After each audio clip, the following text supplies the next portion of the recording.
for, what is it, 7 years now, and we've been at war with Iraq for about 5 or 6 years, and we've been at, kind of at war indirectly, not so indirectly, with Palestine for quite some time now through our funding of Israel.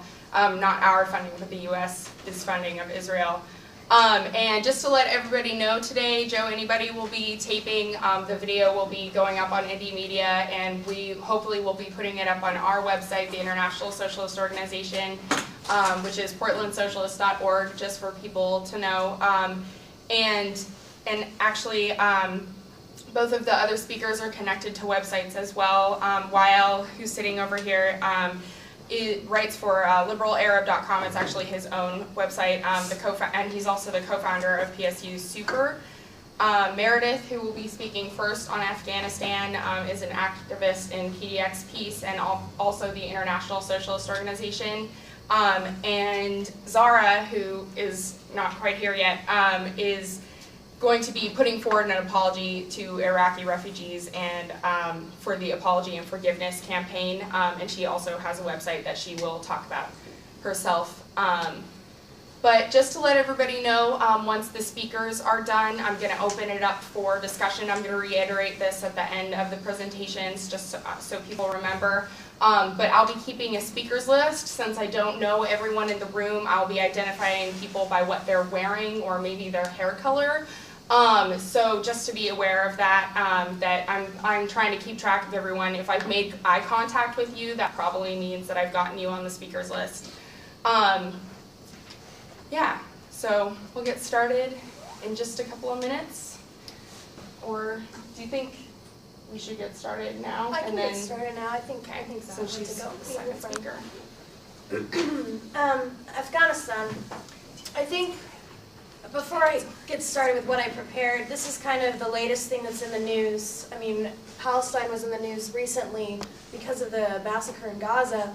And we've seen Iraq increasingly, even though this is the 6th anniversary, we've seen Iraq increasingly recede from the news other than to tell us that the war is over and we don't need to protest anymore. And I think that we're here today to kind of clearly put the message out there that these conflicts are not over. But to start with Afghanistan is to recognize the fact that this occupation has had military soldiers there longer and also is seemingly being escalated by Obama right now. So I'd like to start out by admitting that I'm not an expert on Afghanistan. I'm an anti-war activist, but given the U.S. involvement in destroying the country since before I was born, and apparently it's planned to continue until long after my death, I think that we should all be making efforts to become experts at things like the wars, the economy, and everything else that the so-called experts, the well-paid experts, bungle up. And that said, I have 15 minutes to talk about the current state of the war in Afghanistan, debunk Obama's solution to the deteriorating situation, and real reasons why the U.S. does not want to leave such a strategic area of Central Asia. In 2001, we were given several justifications for invading Afghanistan, mainly to capture Osama bin Laden, destroy his al-Qaeda network, and remove the Taliban from power. The added benefits were supposed to be the liberation of the Afghans, particularly women, from the Taliban's Islamic despotism. But of these goals, only one was partially achieved. The Taliban was removed from power fairly quickly. But the occupation has since become a disaster, both for the U.S. military and the Afghan people. The government installed by the U.S., led by Hamid Karzai, really only extends to the areas around Kabul. Many areas of Afghanistan are under the control of the Taliban insurgency, which has now extended into Pakistan. The rest of Afghanistan is divided between corrupt warlords whose armies are trained and supported by the United States. These warlords are as brutal and as oppressive as their Taliban predecessors, although the U.S. mainstream media isn't going to tell you that. Public opinion in Afghanistan is turning against the U.S. occupation, which was once looked at by the people as a possible salvation from the Taliban regime. A large part of this is due to the increasing civilian casualties that are directly caused by the United States or indirectly caused by the occupation. The practice of cluster bombing, for example, shows the real lack of concern for Afghan civilians. Each cluster bomb contains 200 or so bomblets spread over a wide area, 5 to 30% of which do not detonate on impact and remain unexploded.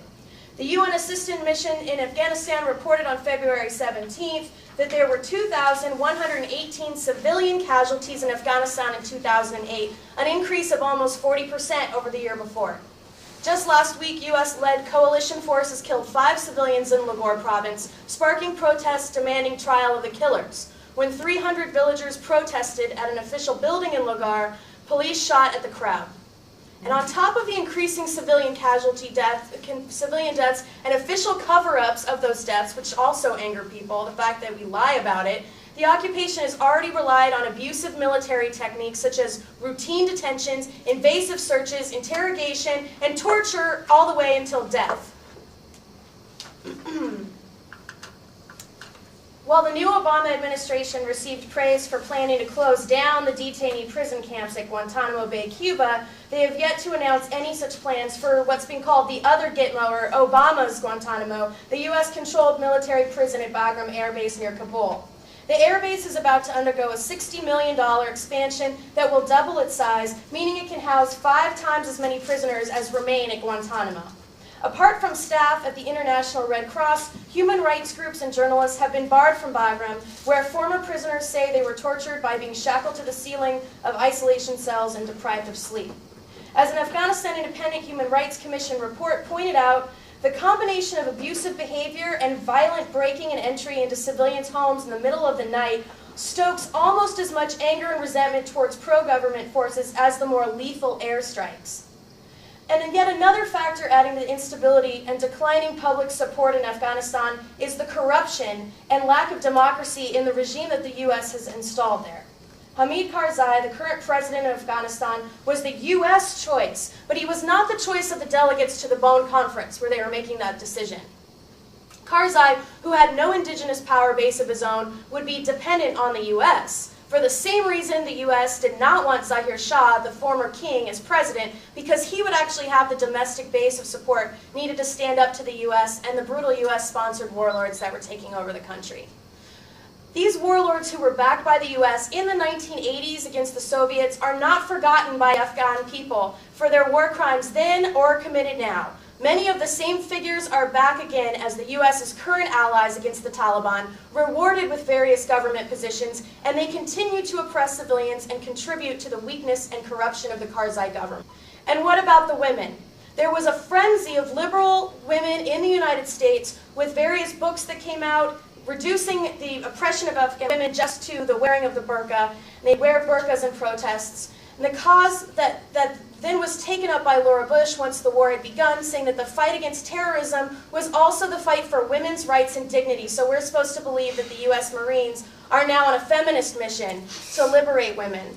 But all the emphasis was on the Taliban's oppression of women. No mention was made of the extreme mistreatment of Afghan women by U.S.-backed mujahideen in the years right before the Taliban emerged. Many of the same characters, like I've said, who have come back to power under the U.S. occupation. Afghanistan is still one of the most dangerous places to be a woman. It's the only country in the world where the suicide rate for women is higher than for men. 60% of marriages are still forced. Human trafficking and forced prostitution continue to provide income to destitute families, and rapists continue to be pardoned by the Karzai government. This is because that while recognition of men and women as equals is technically on the books, it's also in the laws that any laws can't contradict Islam, and that's Islam as it's interpreted by fundamentalist judges who are, again, appointed by the Karzai government. So Obama's solution to this deteriorating situation is to make it worse. A year ago, what distinguished Obama from the rest of the candidates, what really won him the Democratic Party nomination, was his opposition to the Iraq War. However, one reason he gave for that opposition was that it diverted resources from the so-called good war in Afghanistan, like hunting down Osama bin Laden and making America safe from terrorist bases.